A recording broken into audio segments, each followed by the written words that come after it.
Welcome back. We're listening to the views of young Americans in the upcoming election here in the United States. And the debate's getting fairly intense. I want to talk about a few other topics. We looked at Islam and religion and the other issues and misconceptions. But Christina, something you mentioned at the beginning is your concern about the economy, your concern about your future financially. And it's one of the reasons you're voting Republican is because you feel that there is some prospect of improving your situation. Now, Iraq is considered by a lot of people to be a huge financial burden on the economy of America. What's your view on that? Do you think that it has drained much of the resources? Do you feel you've been impacted in any way by that?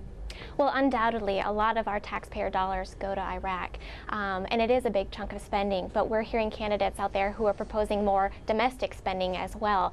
Barack Obama has pledged to create programs that would spend trillions of dollars, and it's nice to talk about these programs and we're going to give you this, we're going to give you that, but I also realize that we are the ones who are going to pay for this, and all of us are in college, soon to be exiting, we're going to be on the workforce trying to find jobs, and if those companies are sending their dollars in taxes, they may not have that money available to hire us as employees. Was Iraq worth it? I'm still undecided. I can't say yet. I think we need to wait and see what happens. There's turmoil and there's progress, and I think to pull out right now would be too quick.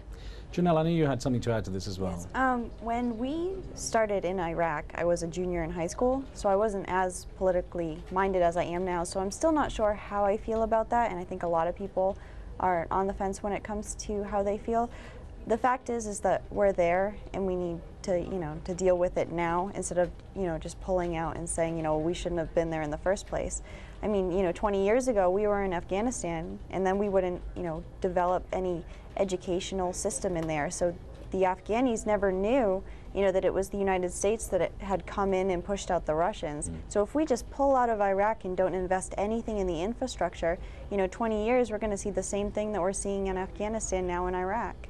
Jared, you wanted to add something to this, I think? Yeah, I agree that that we do need to invest in Iraq and that we need to make sure they can stand on its own feet when we leave.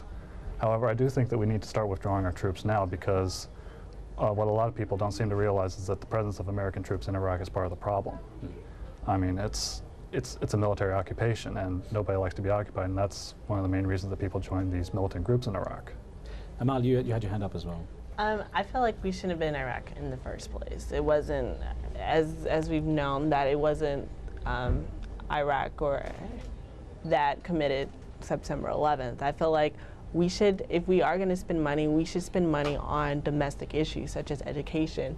Education affects all of us. I mean, if you look at it, like they've taken money out of the Pell Grants and stuff like that. Healthcare needs to be fixed. And so I feel like in order for us to improve our economy, we shouldn't be in Iraq in the first place because that's gas prices and stuff. So we shouldn't have been there in the first place. Adam, the bill for Iraq already has it's gone over 700 billion, which is what the bailout was, and there was controversy over that. How do you feel about the money that's been spent and the political justification for it? Well, I don't think we went about going into Iraq the right way, but regardless, we're there now, and it is costing a lot of money.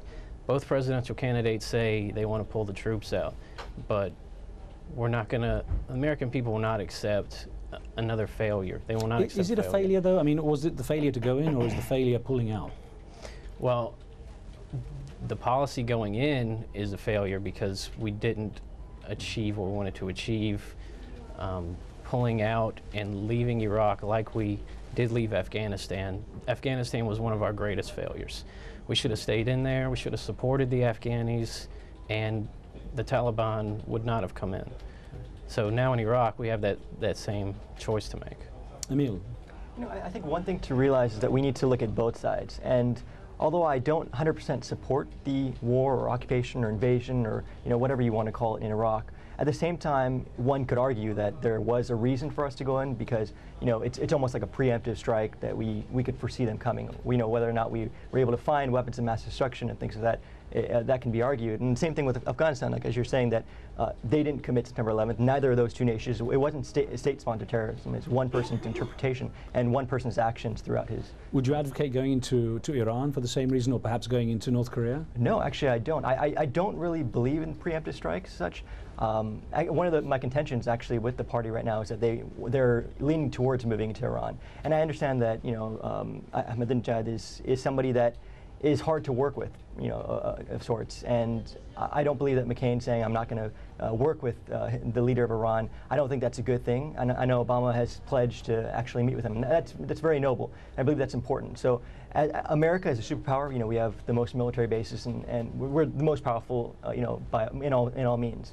But at the same time, with that power, we have this this need to actually be a kind of a good neighbor and go in and help people, and that includes talking to people. Let me just throw this out before I get to other questions. Who would serve in the military if asked to? Who would be willing to do it? And even on the conditions like going into Iraq, you'd be willing to go in as well? Christine, I know you wanted to add something to this. Well, we're all here today talking about voting, and how inspiring has it been to us to see Iraqi women and Afghani women putting their fingers up with the ink on their fingers because they just voted. Would that have happened without these interventions? Probably not, and I really don't think there's any excuse for a young American not to go to vote when you consider the personal danger some of those women put themselves in to go exercise their right to vote. Was the cost worth it, though? The number of Iraqis that died compared with what was happening under Saddam Hussein, the fact that the weapons of mass destruction was seen as a ruse now. I mean, are these justifications enough for what's the price that's been paid? I think the future and the freedom looks a lot brighter now for young Iraqis and Afghanis, and I think that America owes it to stick by them and see that through. Adam, do you feel that you have a solid future? Looking at the economy, the way things are going, do you feel that you have good prospects as a young American? Your generation has good prospects? Well, let me first say, even though I don't support McCain or Obama, I don't think that the country's going to fall apart when either one of them takes office, because our government is more than the president. It's about the Congress and, more importantly, the American people. And, our generation is different from every other generation, with the information age especially. I think that we do have a bright future, but it will take the people coming together and finding commonality and moving towards something. Is America ready for a black president? I mean, they've been ready. I understand that there have been a lot of struggles with women voting, with African Americans voting, and I believe that we've been ready. We are ready, definitely. But I don't believe that you should vote for somebody just because he is African American. That's a very good signal. But if I could interject as well, I had a classmate who I was speaking with, and my friend had made a joke that, oh, Emil's a McCain supporter. And, as a joke, I said, yeah, I'm definitely a McCain supporter. And she's like, well, how could you support this person? I was like, give me a reason why I shouldn't support him. Like, well, you're not going to make over $250,000 a year, or I'm not going to make $250,000 a year, so we should just stick to Obama because he wants to lower taxes. I was like, well, what do you mean? McCain also wants to lower taxes. And she was like, no, Republicans raise taxes. And I showed her online right in class that Republicans don't, and that's kind of a perception that people don't have. They don't have the knowledge. So. Lamar, let's squeeze in a final question, a final answer from you. The final answer basically is about the tax cuts. It's shown that Senator Obama wants to cut taxes for 90% of the Americans who are middle class, and wants to raise taxes for people who make, like you said, over $250,000. And what's wrong with that? I mean, because the thing is, the majority of Americans are middle class, so why not look out for the middle class? Like, he just wants to lower taxes for the... Well, listen, ladies and gents, there's so many more things to talk about, and the regret always is that we run out of time. I want to thank you all very much for taking part with your views, and I know some of you flew in specially, so thank you very much for that. Thanks. And thank you for being with us. Of course, our show will be on myspace.com's Impact TV website. Our next panel will be with students from the prestigious Howard University here in Washington, D.C., looking at issues such as race in particular in this U.S. presidential election. From me and the team, we'll see you next time.